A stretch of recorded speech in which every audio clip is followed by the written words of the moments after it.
Welcome to Revenue Rehab, your one-stop destination for collective solutions to the biggest challenges faced by marketing leaders today. Now head on over to the couch, make yourself comfortable, and get ready to change the way you approach revenue. Leading your recovery is modern marketer, author, speaker, and chief operating officer at Tegrita, Brandi Starr.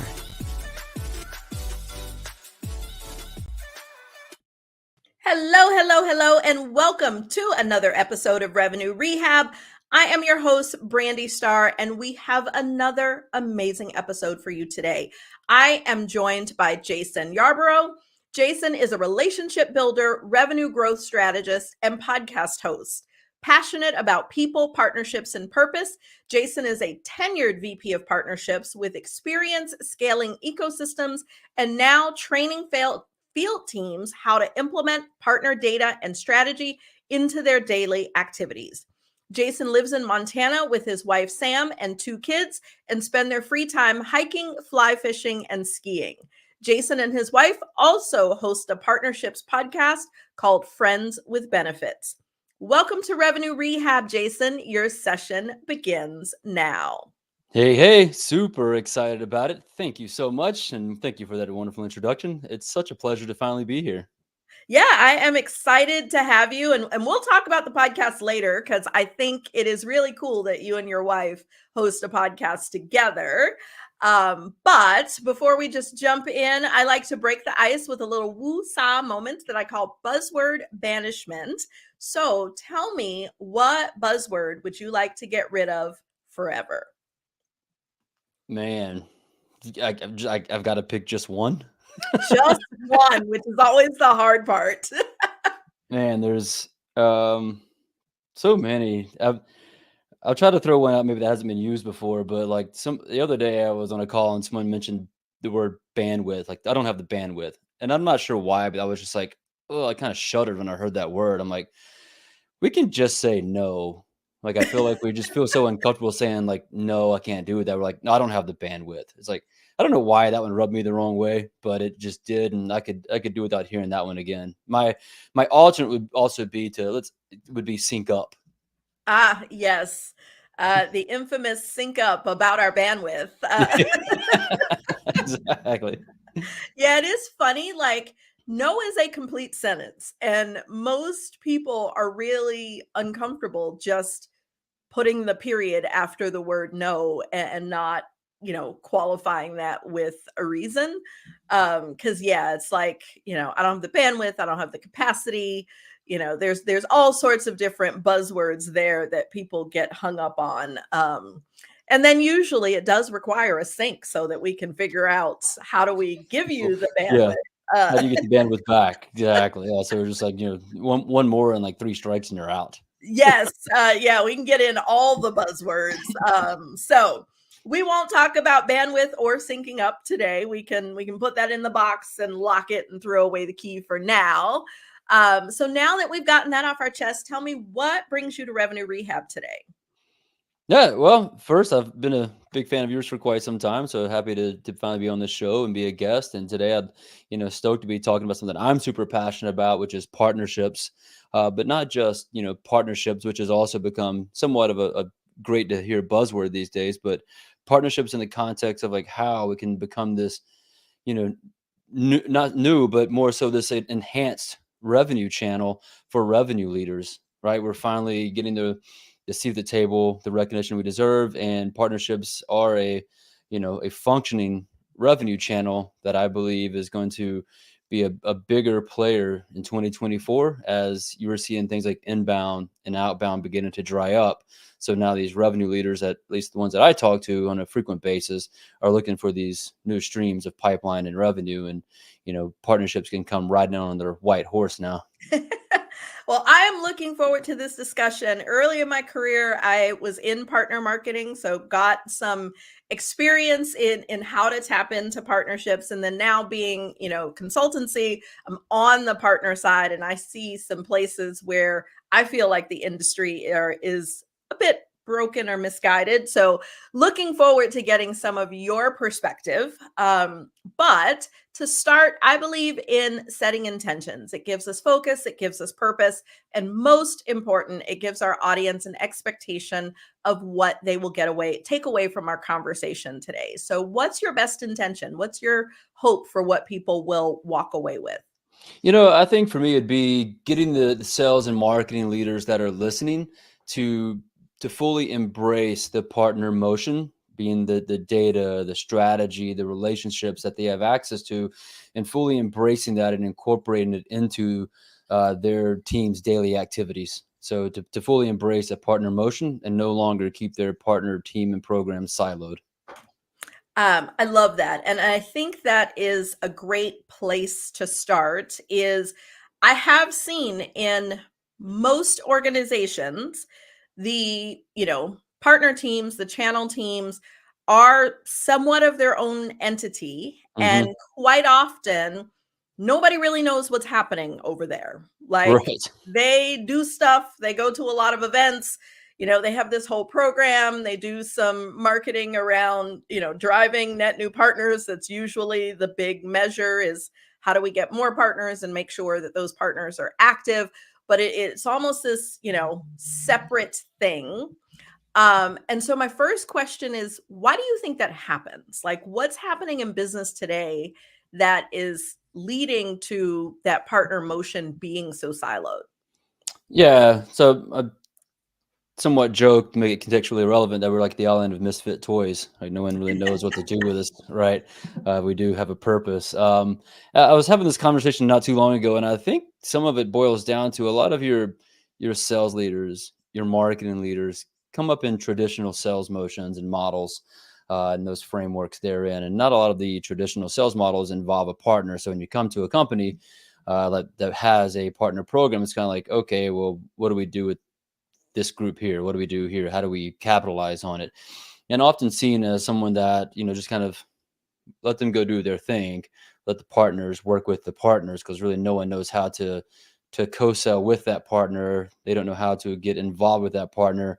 And some of it too is going to be on the partner leader, right? To not doing a good enough job of incorporating himself into what we call the 4 horsemen of product, CS, sales, and marketing. As a partnership leader, I spend the majority of my time, roughly 70%, working internally to make sure we have alignment and collaboration with all those teams. And so I think it's, not understanding the partner motion from a traditional sales model and not doing a good enough job of collaborating and getting that necessary buy-in across the board. Okay. And so let's talk about what good looks like. So if we do get that alignment where, all of I like the term, the 4 horsemen, all of those revenue teams are very in sync with the partner teams. What does great look like? Like when a company does this really, really well, what does it look like and what are the benefits to the organization? I mean, the benefits are massive in that you get a huge lift in pipeline opportunities and revenue created. And not only that, but also retention and customer satisfaction. Like the list goes on. But great really looks like when you start to get your sales team, your AEs, your AMs and whatnot, actually working with partners and establishing the list of accounts. They're prioritizing the accounts that they're going to work with partners on. Instead of me or my team being what I call glorified BDRs, the script is flipped in that the AEs are now saying, hey, I've got these, 10 accounts. They're owned by these partners. I would like to work these accounts with these partners. And there's tools and data now that make that list accessible, that makes that data accessible. You can use a crossbeam or a reveal and go look and say, okay, I've found my top 5 target accounts here. They're all owned by a partner. So instead of me trying to, blast out 60, 70, 80, touch points to get one conversion, let me go to a partner and try to have a few conversations to get one conversion to an opportunity or a call. And same thing with marketing, right? How can marketing begin to utilize the data? Like when I was at Drift, Justin Keller and I put together some really great campaigns. But when I came to Drift, partners were more of an afterthought to bring into a campaign or an offer, as they call it. They'd get about halfway, 3/4 of the way and say, hey, we need more leads. We need more of this. Can we get a partner to help promote it? And I said, okay, what if we start at the beginning and we brought a partner in, and we built this whole thing around the partner, and we began to tell our story and how they make our product in this motion better. Like, what happens then? What happened then was registration went way up, attendance went way up, opportunities went way up. We took the influence revenue and marketing qualified leads through the roof in the first year of incorporating those from the beginning. So I have this theory that there's the partner effect, bigger, better, faster path to revenue. And that works across the board for sales, marketing, CS, everybody. Okay, so what I'm hearing is that starting our marketing motion aligned with the partner Yes. and looking at their audience and really driving it that way, and then carrying that through all the way to sales is going to give, great success. Where I have seen at least some of my clients that have partner motions struggle is if you have a large partner community, there's always this, who do we partner with for these efforts? Are we sliding these other partners? How do we be fair? There's always this sort of political dynamic of if we do these things with this partner, how does this impact the whole ecosystem and, who's focusing on us? How do you address that when, it's not just a handful of partners?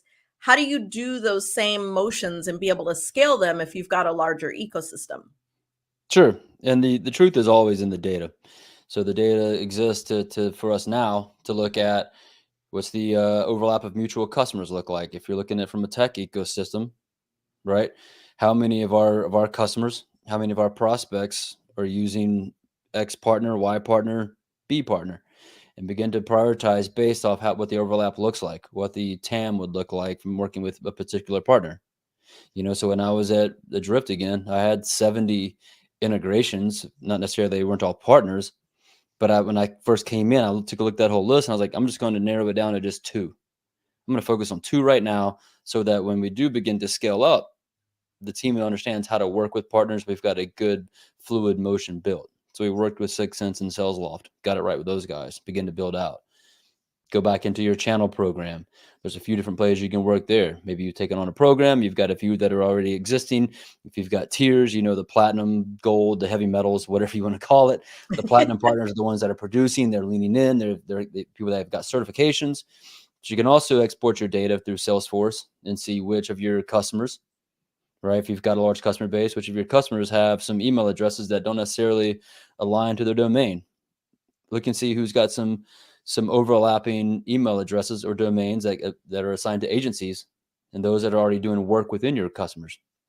And begin to prioritize it from that aspect because they know the customer, they know the plays, they know it all, right? And so and you get further into that, looking at it from an entire ecosystem. If you're looking at it from an agency, which agencies are already working with your top tech partners? How do you bring that whole story together to make the customers that they're servicing for you and your tech partners way more successful? Because they're looking at it from a bigger picture, while you, the product, is looking at it from one perspective. They're looking at it from multiple. And so you begin to prioritize based off how that ecosystem lives and breathes together. And I think you hit on something that's key here is because if you're talking about who's got users that don't align to their domain, then that means you're looking at your customers and have a strong retention play there. And am I interpreting that correct before I ask my question? Yeah, I mean, that is definitely 100% emotion. Like, so with our tech partners in particular, we knew that if we had 6 or more integrations, we were likely to retain the customers 80% more. And so the goal would be to get more tech partners, more integrations connected so that we can retain our customers. And then once we get them retained, depending on how we're using the integrations or we're using the agency partners, we have a better, bigger chance to upsell. Yeah, and I would agree completely. And this is the place, sort of my bone to pick with partnership teams Here we is go. it seems like that is the piece that doesn't get thought about. I see if I look across the board at either clients we work with or people I talk to, the focus is really on how do we tap into our partners for driving net new customers? Yeah. And that's where you get to the data in like Crossbeam and, systems like that. Where do we have shared targets, or, where do you have clients that I want, or I have clients that you want? Yep. Like that kind of motion seems to be where everyone focuses. And then on the retention side is where, as I have conversations with people, it's kind of like, oh yeah, that could be a good idea, but they don't really focus there. And to me, it's like that's a huge missed opportunity, because you spend all this effort to get the customer if you're not making the effort to keep them. Why do you think people only focus on that front end? Yeah, we can get real spicy real quick on this one. I do see this a lot, and it's an interesting time, especially in tech. Right, I've come from a few PE-backed companies, right, and they're very heavily focused on net new. Right, they're very heavily focused on the revenue, the number, and they're just driving as hard as they possibly can hit that because they've got these outlandish goals. Right, so there's a lot of pressure to hit that and to get that, that almighty, 10, 20% growth year over year. And so as a result, people push the partner program to go find that net new, but they think it's just some sort of magic wand. It can be. It can be an easy button if you support it correctly and you resource it correctly. But also, like, one of the things I loved about working with Justin Keller was that he always preached that retention is the new acquisition. And if that's the case, then like we have to focus on like where we can be extraordinarily strategic in how we're retaining customers. And what better way to do that than through partners who are also doing the exact same thing, especially your agency partners. They're trying to provide new services, upsell on new motions, retain their clients, because one lost client can destroy an entire team for an agency. So they're trying to save them and do all they can and provide new services. Yeah. Right. And so our partners, our agency partners, are helping provide the necessary level of service to do more with the product, take the product further. And also, it's going back to what I said earlier, is then tying it back into other products. The reason Salesforce has all these acquisitions in this huge partner ecosystem is because once they know they get all those products intertwined within their customer base, those customers aren't leaving. It's way too hard, way too difficult. Right. So partners are kind of that same motion for any of the ISVs out here. Yeah. Right. The more integrations you can connect, less likely they are to turn. The more you can get an agency involved, the more strategic you can allow your customers to be within their own ecosystem. And so I think most are just looking at it as it with just, one lens of just like revenue pipeline. And there's not enough KPIs around how we're retaining. I've tried to get my team KPI'd on upsell, retention. I've got them to where they could be comped, but never really, metriced at the end of the day on like what they should be focused on.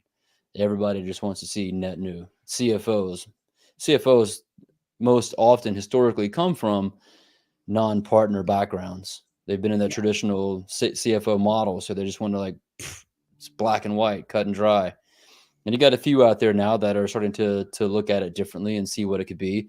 As I was leaving Drift recently, like I was able to put partner attach rate onto the tech partner manager, which is a huge win because you're not just focused on like that source net new. You're focused on influence and upsell. You can really play across the board and wear multiple hats within the revenue scope of things. Yeah, I agree completely. And I do love the notion that, CEOs and CFOs are starting to be educated on like where the benefits are. And I think you hit on something key around KPIs, because, I believe that what gets measured gets done. So if we're measuring it, people will focus on it and try to influence those metrics in a positive way. And so the fact that there are less metrics around retention can also be a clear place, because people look at like churn percent is kind of what I see most often, but not even from a dollar perspective. It's just more like what percentage of customers are churning. And, there's an assumption that there's always going to be some number. And if they're comfortable with that number, it's like, great job. Yeah. But, it could be like your biggest clients churning and your revenue is going to, and nobody's, paying attention to it. So I do think you hit on something key there. And the fact that you're working with your teams on trying to, have metrics around that is, gives me hope that, that the industry will shift, because I do see such big opportunities of where other tech partners or services partners are really influencing client decisions. And, there's some huge opportunity for, the vendors to get ahead of challenges if they were tapping in. Absolutely. And most tech partners in my experience and what I've built, like AE, CS people, whoever it is always asking what's in it for the tech partners. Like, are they being, so most agency partners get a referral fee for what they send in. And most people think that's just like what they're after, which is not the truth at all. We'll get to that later. Tech partners, on the other hand, if you go ask them like, well, what's the incentive? What's in it for you?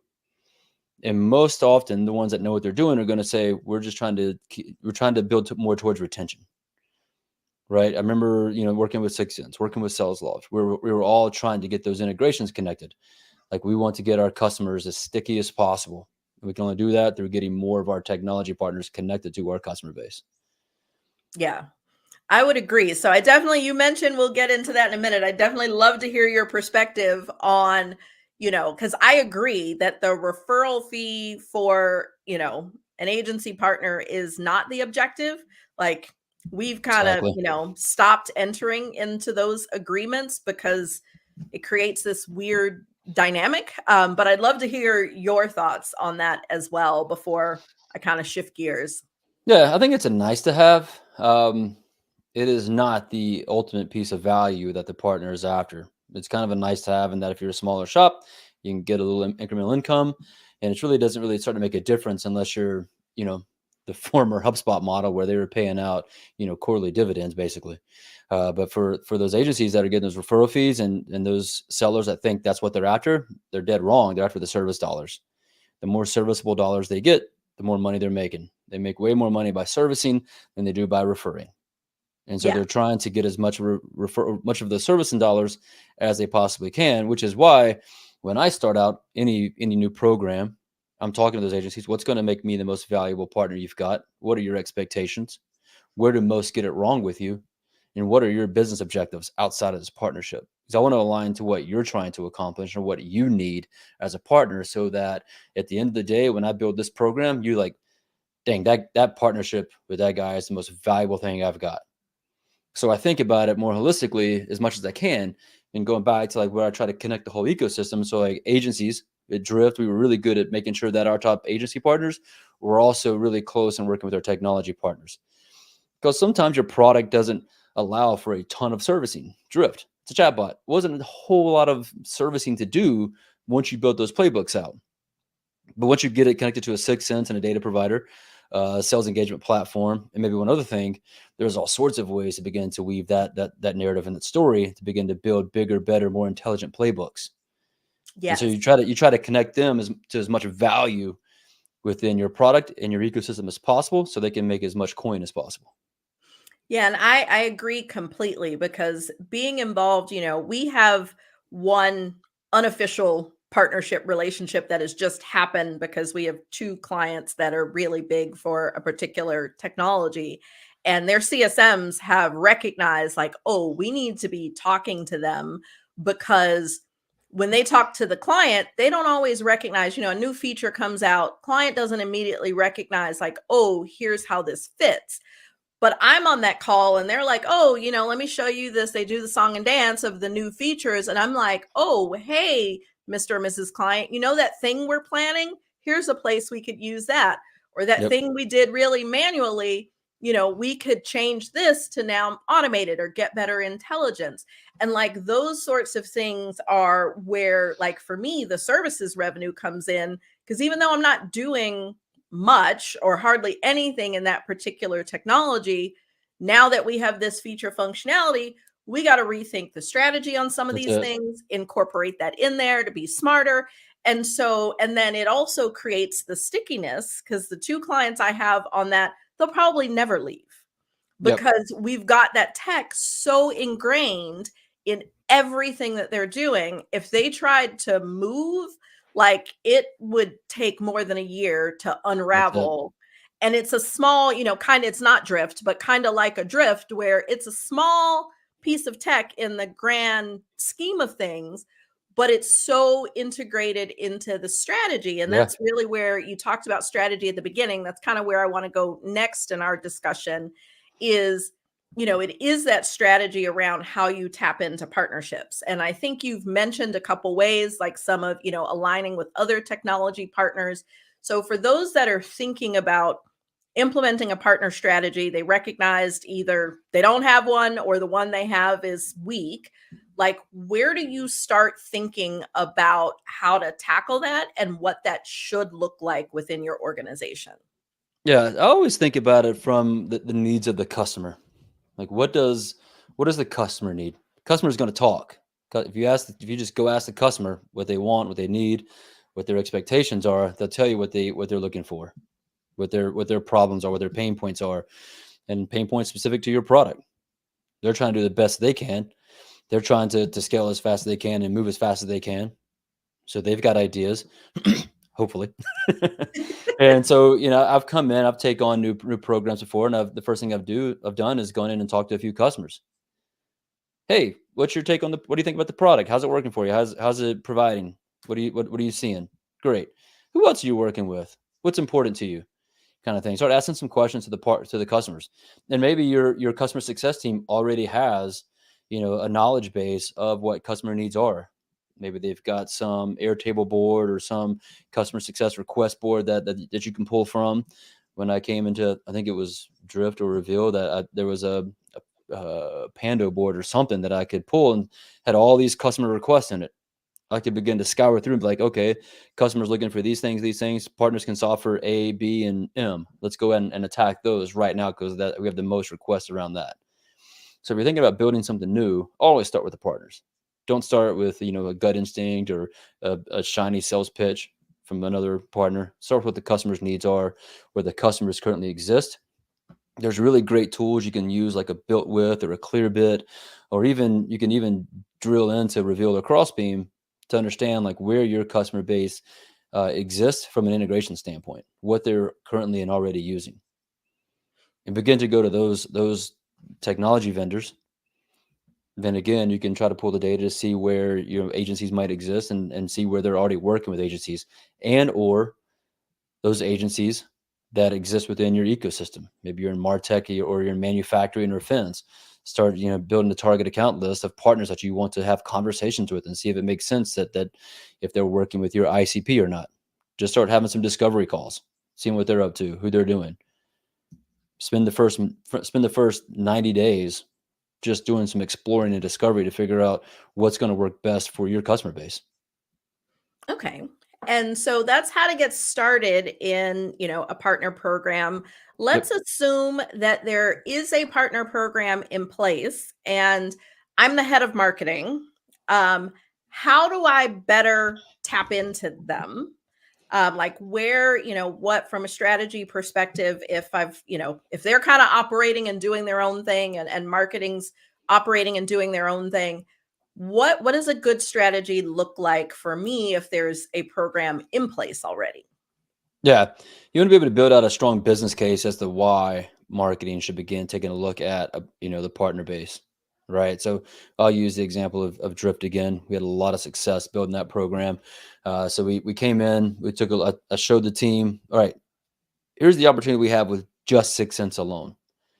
So here's my idea, right? We've got 800 mutual customers. We've got this amount of overlap. These are figurative numbers, right? We've got these massive overlap numbers. And so like if we did this and we got, just our standard amount of registration attendees and we kind of followed the protocol that you have, here's what we're looking for. But it's going to be higher because we've got a strong Better Together story. We've got strong overlap already and people want to use this integration. So what we did, and Justin Keller was great to work with on this, is that I said, hey, what if we just spent one quarter working with one partner.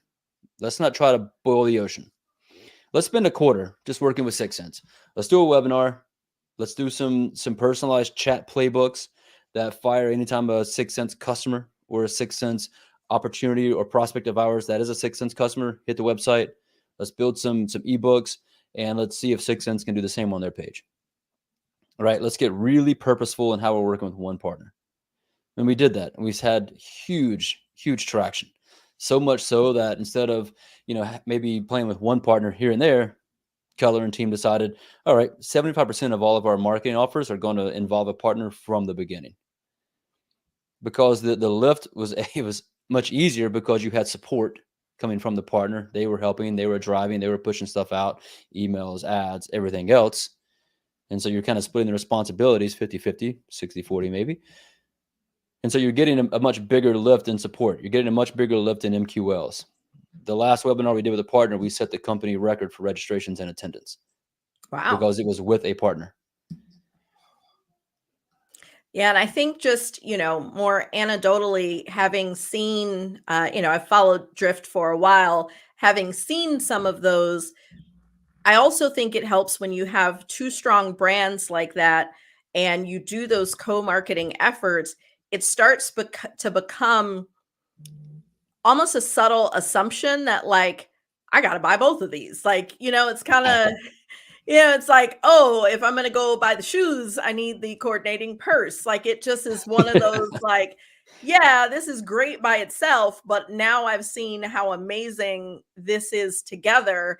And so you create that mindset from the buyer of like, I got to get budget for both of these things. Like, this is the story I'm trying to tell internally. So I can definitely see how that can be really, really effective. We in partnership spend all this time building out these better together stories, these joint value props, these landing pages, and all these other supporting materials to attract those audiences, right? Whether they are mutual customers that have yet to attach the integration, whether they're a target account of ours, it's a customer of theirs. Like, we're building all this material to support and attract those things in. Because I mentioned it loosely earlier, but I think something like the gold standard of conversion, like touch points to conversions, is like 120 to 1. Wow. I have this theory that, partners can drive that down closer to 20 to 1 because it's all via relationship. We're selling based off relationship. Nearbound, which is the coin that nearbound.com and Revealer are pushing out there, is all about selling to your who's who. Like, who do your people know? Who do you have relationships, and who do they know that can introduce you to those people?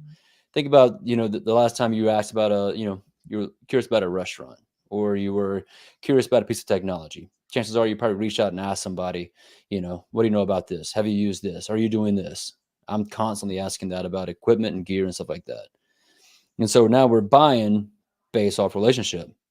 Something like 70% of all buyers now have made their decision before they even start talking to the company. Yeah. And that's what the value of going to market with strong partners and building these strong, better together stories bring. They bring validation. They bring trust, right? They bring, faster opportunity to pipeline and revenue, velocity. Well, this is all such good stuff. And I, love hearing the strengths of partnerships, because I do think it is a place that, more organizations need to tap into, especially when other channels start to underperform. I mean, I think it's always great to tap into partnerships, but becomes that much more valuable. And so talking about our challenges is just the first step, and nothing changes if nothing changes. And so right. In traditional therapy, the therapist will give the client some homework. But here at Revenue Rehab, we like to flip that on its head and ask you to give us some homework. And so for those that are listening, if what you've shared around partnerships and tapping into partnerships that are profitable for both organizations, what's your one thing? Where would you suggest someone start? As far as digging in to get a better understanding of the possibility of partnerships? Yes. Yeah, I point people to Crossbeam's got really great content out there. Like they have everything from 101 to scaling and everything else, how to use and understand data. I'm a big fan of Sean Blanda and the stuff he's putting out there, the blogs that they write, and the material and the support they provide. It's a fantastic resource. I always encourage people to just kind of start there, and then you can begin to expand based off the relationships that they have. Nearbound.com has a lot of really great content and materials as well. I host a lot of like open office hours to help people understand and provide some coaching to sellers and partner managers. There's a ton of people and resources out there right now. Like Adam Pash does a good job of pulling people together. Partnership Leaders is a really great community just of that, partnership leaders. So if you've got a partnership person in your company or your organization that's not a part of that community, I highly encourage you to pay for their membership to be a part there, because there's invaluable and infinite resources there. Awesome. I love when the call to action is educating yourself, because I do think that that is always a great place to start. There's no one size fits all for any organization. Correct. So all the resources that you listed are a great place to figure out. And I wrote a couple of those down. I've seen a lot of Crossbeam stuff, but I hadn't looked at Nearbound. So that's yeah.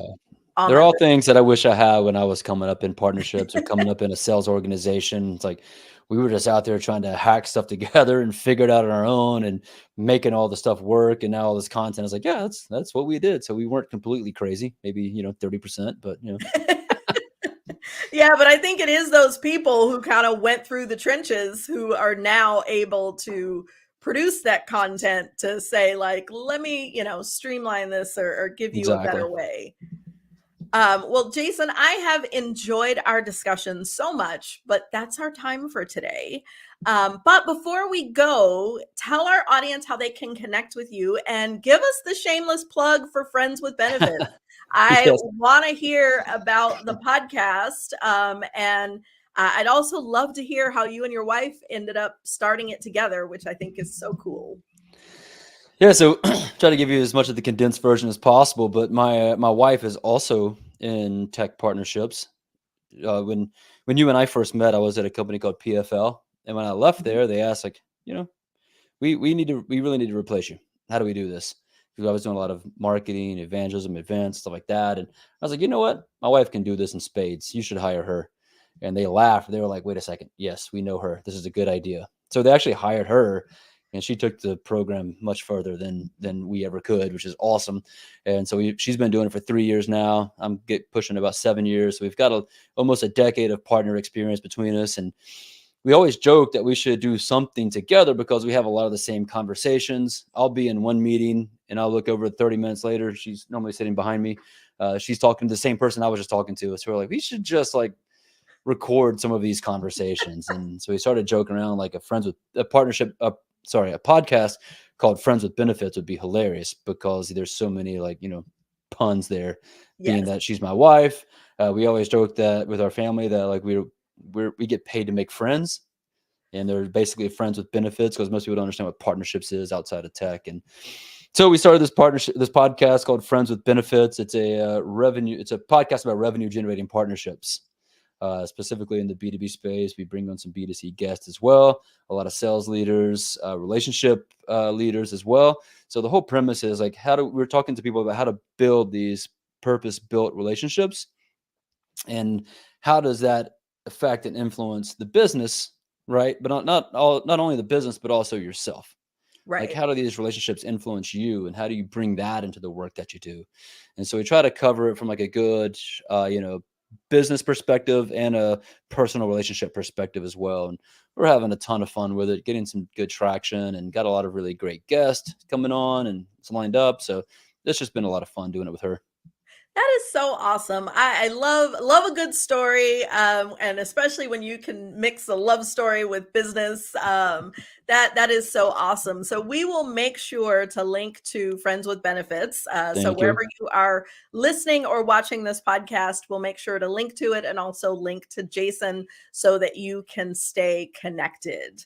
Well, Jason, I have enjoyed this so much. It was so good to catch up with you and, get a lot of insight into how partnerships can work so much better. Absolutely. This was a great time. I really appreciate it. Awesome. Well, I hope everyone has enjoyed my conversation with Jason. I can't believe we're at the end. We'll see you next time. See ya. You've been listening to Revenue Rehab with your host, Brandi Starr. Your session is now over, but the learning has just begun.